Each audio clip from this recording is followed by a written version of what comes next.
आचार्य भगवान मानतुंग स्वामी आदिनाथ भगवान की स्तुति करते हुए भक्तांबर काव्य में एक रहस्यमयी बात कहते हैं। यह संस्तुतः सकल वांग्मय तत्वबोधा दुद्भूत बुद्धिपट भी सुरलोकनाथै स्तोत्रैर जगत तीर्थै चित्त हरैरुदारी स्तोषे किलाहमपितम प्रथमम जिनेन्द्र।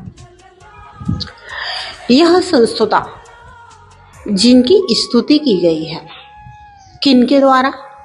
सकल वांग्मय तत्वबोधा, जिन्होंने संपूर्ण जिनवाणी के तत्व का ज्ञान प्राप्त कर लिया है, ऐसे सुरलोकनाथ स्वर्गलोक के स्वामी यानी कि इंद्र के द्वारा जिनकी स्तुति की गई है, और वह इंद्र संपूर्ण द्वादशांग जिनवाणी के ज्ञान से उसकी उद्भूत बुद्धि पटवी, उसकी बुद्धि में चातुर्य उत्पन्न हो जाता है।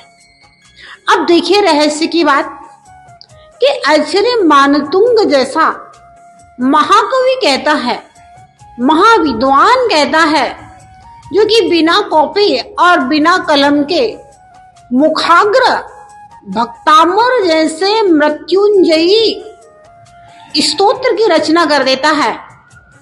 ऐसा महाकवि कहता है कि उस इंद्र की बुद्धि द्वादशांग जिनवाणी के ज्ञान से चतुर हो गई थी। बुद्धि तो सबके पास है, लेकिन किसी की बुद्धि मंद होती है और किसी की बुद्धि तीक्ष्ण होती है, चतुर हो जाती है, किसी की बुद्धि सामान्य होती है। अब बुद्धि चतुर काहे से होती है?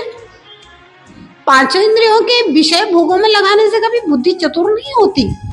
क्या खाना है, क्या पीना है, क्या पहनना है, क्या देखना है, कहाँ घूमने जाना है, इन सब चीजों से बुद्धि चतुर नहीं होती। बुद्धि चतुर होती है जिनवाणी के ज्ञान से, बुद्धि चतुर होती है नीति की बातें पढ़ने से, बुद्धि चतुर होती है अच्छी अच्छी किताबें पढ़ने से, बुद्धि चतुर होती है तत्वार्थ सूत्र और समयसार के व्याख्यानों को सुनने से और करने से। तो द्वादशांग जिनवाणी के ज्ञान से यानी कि स्वाध्याय करने से, सम्यक ज्ञान की आराधना करने से बुद्धि में चातुर्य पैदा हो जाता है। और वह जो बुद्धि का चातुर्य किस काम के लिए यूज किया जा रहा है?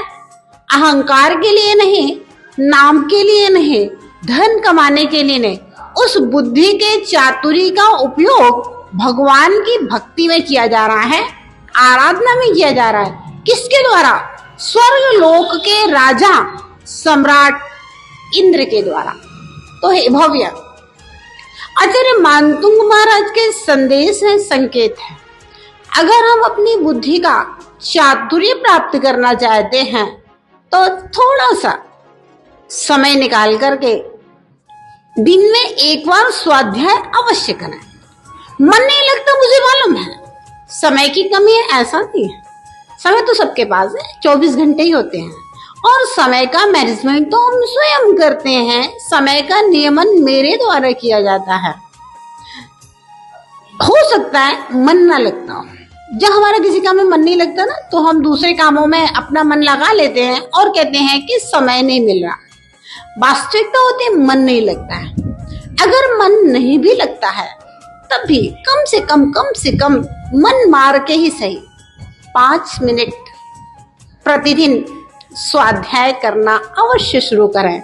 हो सकता है 5 मिनट से आप शुरू करेंगे, 5 मिनट से 10 मिनट, 10 मिनट से 15 मिनट, 15 मिनट से 20 मिनट, फिर घंटों आपका स्वाध्याय में मन रमने लगेगा, लगने लगेगा, और आप एहसास करेंगे धीरे धीरे करके मेरी बुद्धि चतुर होती जा रही है, मैं तीक्ष्ण बुद्धि होता जा रहा हूँ, मैं बुद्धिमान होता जा रहा हूँ। क्योंकि जिनेंद्र भगवान की वाणी, जिनवाणी एक ऐसा अमृत है जिसको पीने से आनंद आता है, और जिनको आनंद आने लगता है फिर उनका मन स्वाध्याय में रम जाता है, और वह धीरे धीरे वह स्वाध्याय ही ध्यान का रूप ले लेता है। तो इसलिए ही भव्य, अगर हम अपनी बुद्धि को तीक्ष्ण करना चाहते हैं तो प्रतिदिन स्वाध्याय करना अवश्य प्रारंभ करें।